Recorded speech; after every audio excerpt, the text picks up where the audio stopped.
السلام علیکم ورحمۃ اللہ وبرکاتہ۔ بہت ہی پیارے مسلمان بھائیوں، بہنوں، بیٹوں اور بیٹیوں، میں غلام مصطفیٰ اللہ اور اللہ کے رسول کا پیغام لے کر آپ کی خدمت میں حاضر ہوں۔ آج کا ہمارا سبق سورۃ توبہ آیت نمبر 73 پر مشتمل ہے۔ اعوذ باللہ من الشیطان الرجیم، بسم اللہ الرحمن الرحیم۔ یا ایہا النبی جاہد الکفار والمنافقین واغلظ علیہم ومأواہم جہنم وبئس المصیر۔ شروع میں آپ نے منافقین کے ساتھ نرم یعنی قدر نرم رویہ رکھا، چشم پوشی کرتے رہے ان کی خامیوں کوتاہیوں سے۔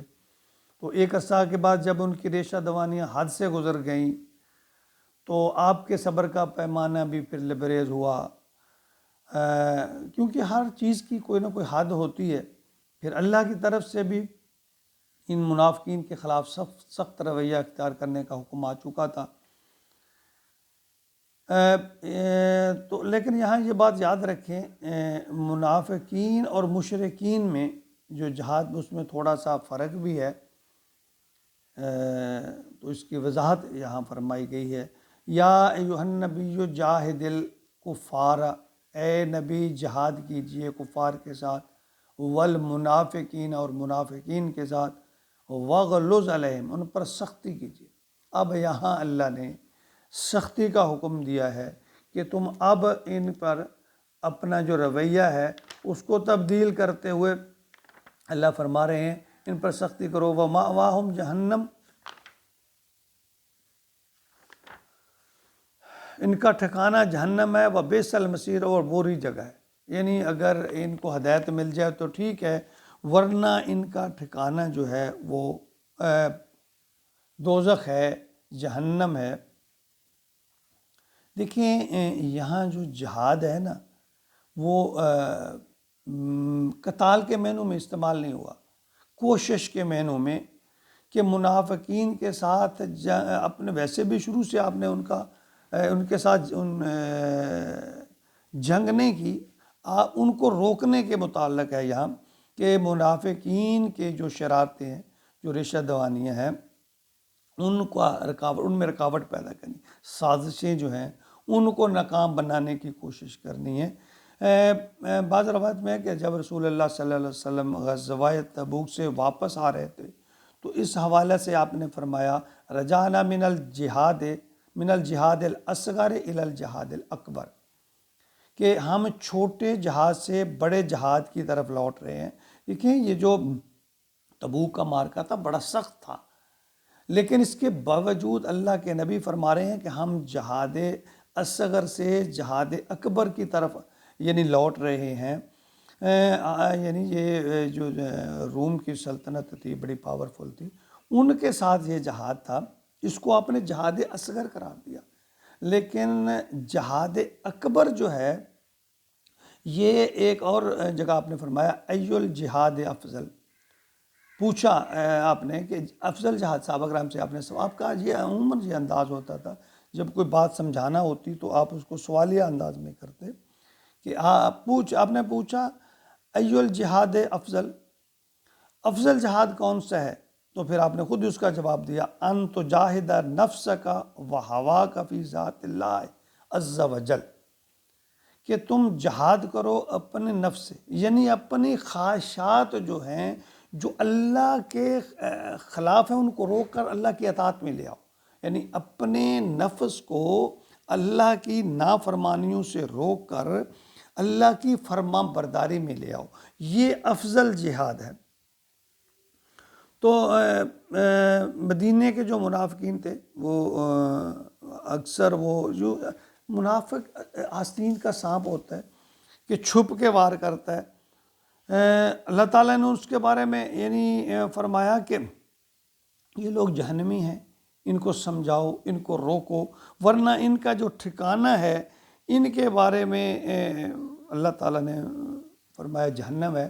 تو غزوہ تبوک کے بعد آپ نے ان کے خلاف سخت ایکشن لیا، اور یہ ایسے بدبخت تھے کہ انہوں نے پھر ایک مسجد زرار بنائی. اس کو بنانے کے بعد یعنی ان منافقین نے اس مسجد کے تقدس کو بڑھانے کے لیے نبی پاک صلی اللہ علیہ وسلم کو دعوت دی کہ وہ آ کر اس کا افتتاح کریں گے، اس میں نماز پڑھیں گے. تو ایسا کرنے پہ جب ایسا کر لیں گے تو ان کا خیال تھا کہ ایسا کرنے سے پھر اس کی برکت اس میں لوگوں کے سامنے اس کا ایک جواز بن جائے گا کہ یہ جو مسجد ہے یہ اللہ کا گھر ہے، نبی پاک نے یہاں نماز پڑھی ہے. تو یعنی وہ مسلمانوں کی صفوں کے اندر گھس کر، اندر چھپ کر دشمنوں کی طرح وار کرتے تھے. ہمیشہ یعنی مسلسل اس طرح ان کا کردار تھا. تو اللہ تعالیٰ نے پھر فرمایا کہ ان کے خلاف باقاعدہ اللہ نے حکم دیا کہ جو منافقین ہیں ان کو جو اسلام کے خلاف پھوٹ ڈالنے کی آپس میں ایک مسلمانوں میں کوشش کر رہے ہیں، ان کو آپ نے فرمایا کہ ان کو اب اس کے بارے میں تو یعنی تبوک کے واپسی پر نا جب انہوں نے بنا لی تھی مسجد، تو آپ نے کچھ حضرات ان میں مالک بن ہشم اور حضرت معاذ بن عدی بھی تھے. آپ نے پھر وہ مسجد کو گرایا، اس مسجد کو.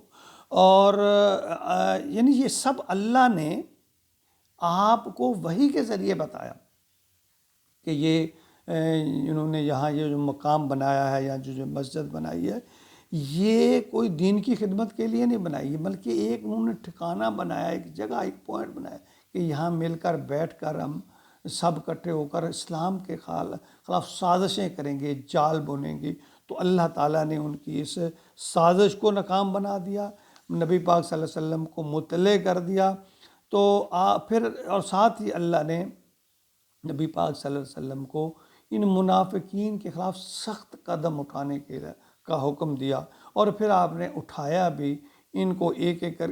نبی پاک صلی اللہ علیہ وسلم ایک ایک منافق کو جانتے تھے، لیکن اس کے باوجود آپ نے کبھی کسی منافق کا نام لے کر اس کو مخاطب نہیں کیا، یا یہ نہیں کہا منافق یہ منافق ہے، بلکہ آپ نے ہمیشہ ان کی پردہ داری رکھی. اور اس میں ایک حکمت یا منطق یہ بھی تھی کہ اسلام کی ابتدا میں چونکہ انہوں نے اسلام کا لبادہ اوڑھا ہوا تھا، اگر ان کے خلاف نبی پاک صلی اللہ علیہ وسلم یا صحابہ کرام کوئی قدم اٹھاتے، کوئی کام کرتے، اقدام کرتے، تو مشرکین کو یہ جواب بن جاتا دیکھو یہ تو اپنوں کو بھی نہیں چھوڑتے، اپنوں کے بھی خلاف ہیں، ان کو بھی معاف نہیں کرتے. یعنی اس طرح کا پھر آپ نے اس مصلحت کے تحت شروع میں منافقین کو آپ نے ان سے درگزر کیا، ان کی سازشوں کو.